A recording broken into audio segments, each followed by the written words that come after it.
안녕하세요. 리스펙 성형외과 공원장입니다. 오늘은 코 재수술의 중요한 점에 대해서 얘기를 나눠보고자 합니다.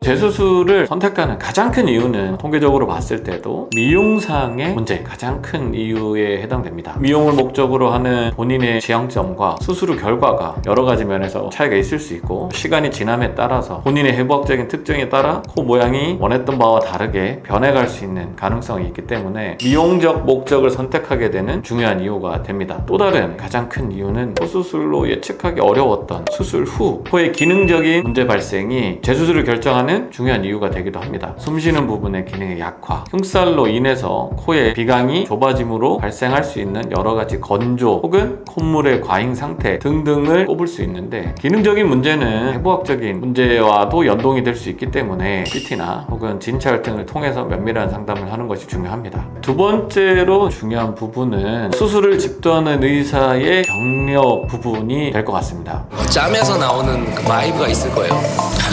이 재수술은 우리가 고려해야 될 부분이 생각보다 많습니다. 특히나 코는 해부학적인 구조물이 매우 복잡하고 수술 후에 발생할 수 있는 수술 변화가 상당히 많은 조직 중에 하나이기 때문에 경력과 경험이 풍부한 원장님이나 의사 선생님을 찾는 것이 재수술에 있어서 아주 중요한 포인트라고 생각합니다. 다음은 본원에서 재수술을 받으신 실제 환자분 사례를 준비해 보겠습니다. 이분은 코의 어떤 변형으로 인해서 코가 좀 들리고 비대칭이 발생한 경우에 해당되고, 구축 증상이 저명하게 있었기 때문에 원인 분석과 해결, 구축으로 인해서 발생한 비공, 즉 콧구멍의 비대칭을 교정술을 통해서 시행한 경우에 해당되겠습니다. 원래 인중이 좀 긴 모습이 더욱더 비율상 길어진 형태가 돼서 인중 축소를 동시에 시행한 경우에 해당되겠습니다. 우선 이제 제일 중요한 거는 결국 구축에 의해서 변형된 조직을 정확하게 분석하고 그 조직들을 좀 더 자연스러운 형태로 교정해 가는 것이 이 수술의 가장 중요한 목적과 방향성이 되겠죠. 또한 구축, 염증으로 인해서 녹아버린 기존의 비중격 축은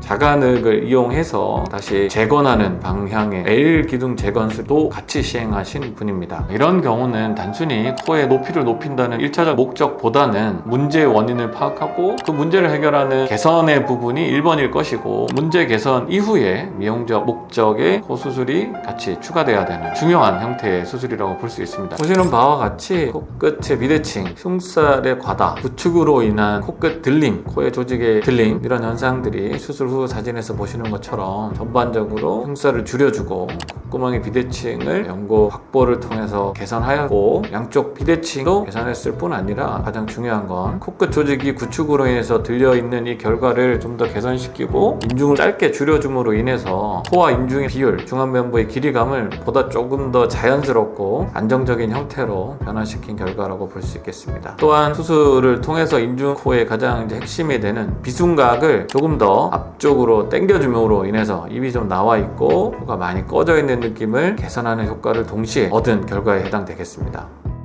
사례까지 통해서 재수술의 결정과 선택에 있어서 중요한 부분을 다시 한번 살펴봤습니다. 재수술을 고민하신 분들에게 조금이나마 도움이 되었으면 하는 바람에서 영상을 제작하였습니다. 이상 리스펙 성형외과 공원장이었습니다. 감사합니다.